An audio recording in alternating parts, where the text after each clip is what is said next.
بسم الله الحمد لله ثم الصلاة والسلام على نبينا محمد وعلى آله وصحبه وسلم أجمعين waxaynu kaloo aynu ku daraynaa oo rugniga saddexaad ah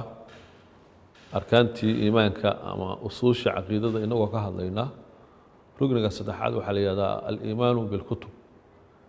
in kitaabada la rumeeyo kitaabada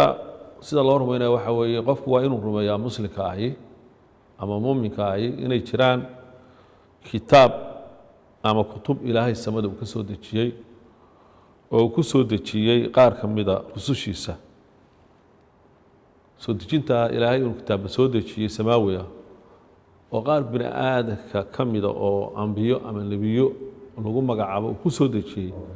inay jirto xaq tahay horta inuu rumeeyo duuduub ahaan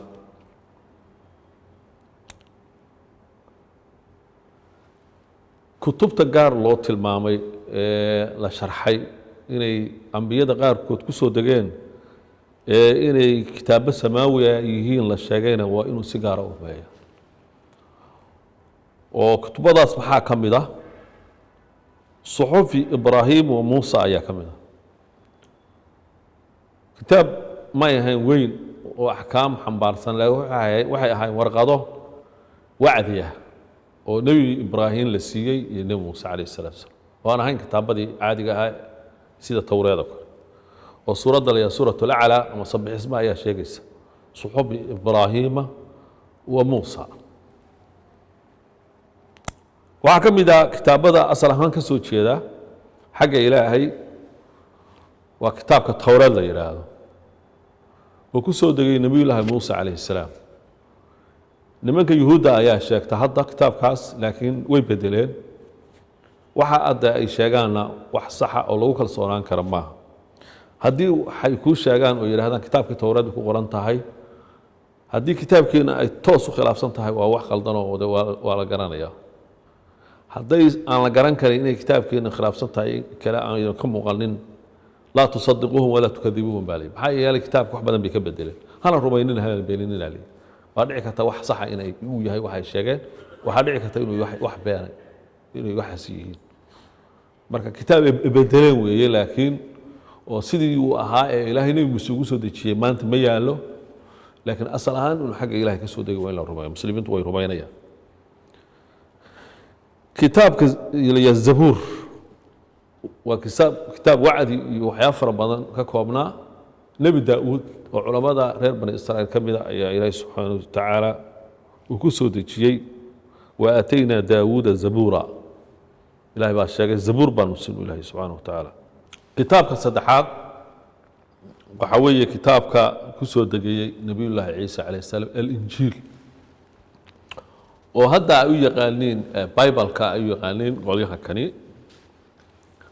oo bibalku laba qaybood buu u badan yahay inkastoo uu leeyahay nuskhooyin fara badan alcahd aljadiid iyo ahd alqadiim bibalka cusub ee wax badan ay ka bedeleen qolyaha kan baadiriyaashu shirar badan ay qaateen wax kaga bedeleen iyo bibalkii hore oo tilmaamihii nebi maxamed iyo waxyaabaha qaarkood laga helayo xaq ah oo ay inta badan qariyaan bibalka marka isagana waa kitaab la bedelay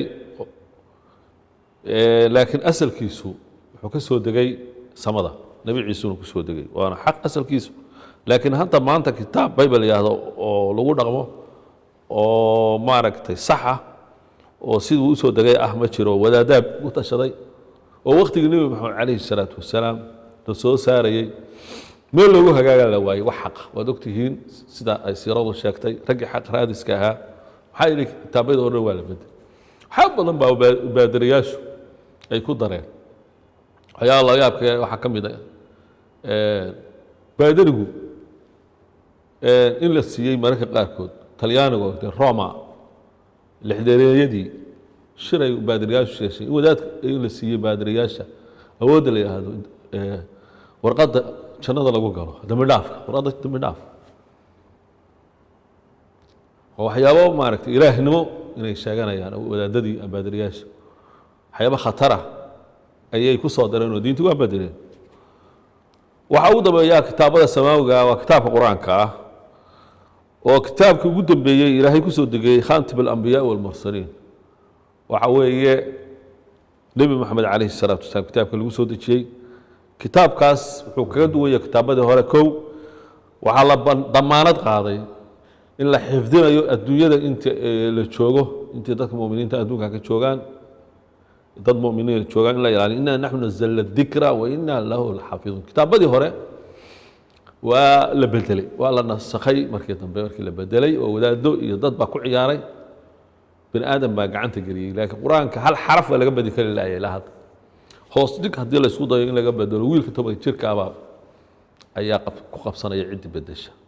intaasoo malaayiin shay ka hayaan oo xifdisan yihiin meeshii dadkii hore aysan xifdin jirin waana qoran yahay waxba lagama bedeli karo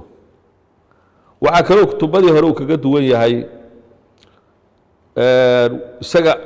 ayaa waajiba hadda in la rumeeyo inuu xaq yahay oo inay waajib tahay in lagu dhaqmo oo kutubadii hore oo dhan wuu nasakhay وأنزلنا إليك الكتاب بالحق مصدقا لما بين يديه من الكتاب ومهيمنا عليه بس إلهي وحلو سود جيني كتاب كقرآن كابان كو سود جيني سحق عن سود جيني يسقوا أور ميسن كتابات هوري أصل كودو من حق إلهي كسود جي سبحانه وتعالى إسلام كان مهيمن وحي علماء كوف الصيران وكلا حكم يا كتبات هوري وحكو قرآن ويسقى أياه وحوي دوشك waxa way ka ilaalinaya oo kala saaraya kitaabada hore wixii xaq iyo wixii baadil isaga kala saaraya wixii gadaal laga soo daray ee la bedelay ee wadaadadu bedeleen iyo wixii xaq ahaa kitaabka quraanka baa loo noqonaya isaga kala saaraya kitaabka quraanka ayaa kitaabada ugu dambeeyay furqaan ama quraanka nabi maxamed lagu soo dejiyay calayhi salaatu wasalaam waana kitaabada hore isaga ayaa nasakhay waxa ku qoran oo kaliya xaq ah kitaabada hore asal ahaan inay ilaahay xaqiisa ka yimaadeen baa la rumaynaya ilaahay isaga la raacaya isaga lagu amal falaya ilaahay wuxuu ballan qaaday inuu ilaalinayo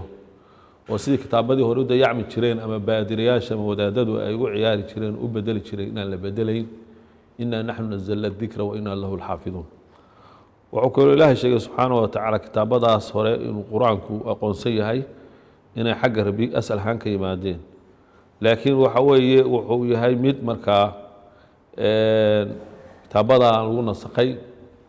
oo isagu marjic u ah oo meesha loo noqonayo maanta waa isaga marka kitaabadu in la rumeeyo afarta kitaab iyo suxuftaas inay xaq yihiin oo quraanka lagu sheegay waa rugn min arkaan iimaan quraankuna intaas kutubada hore oo dhan uu nasakhay isaga ay waajib tahay in la rumeeyo oo la raaco oo lagu camal falo oo wuxuu saxana la sax loo qaato wuxuu ka soo horjeedo oo baadil uu ku tilmaamana baadil loo ictiqaadiyo oo lagu camal falo ilaa qiyaam saacana la ilaaliyay oo la xifdiyay ummadana oo ah dastuur ama manhaj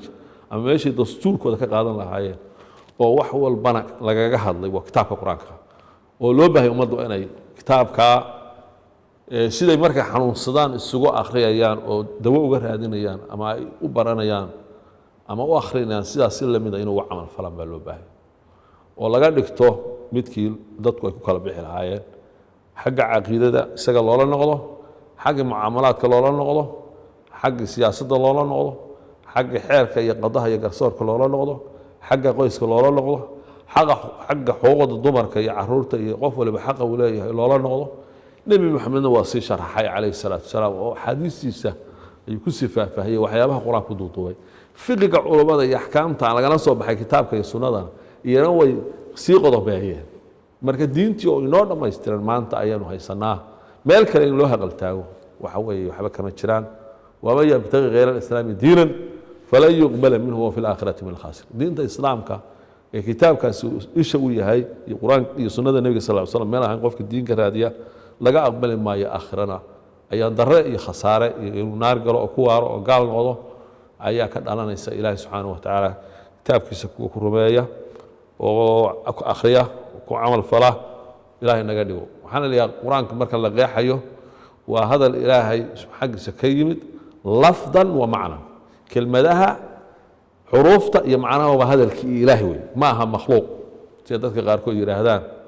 waxaa lagu soo dejiyey qalbiga nebi maxamed waxaa soo qaaday malaku jibriil almutacabadu bitilaawatihi waxaa lagu cibaadaystaa akhrintiisa oo qofkii hal xaraf akhriya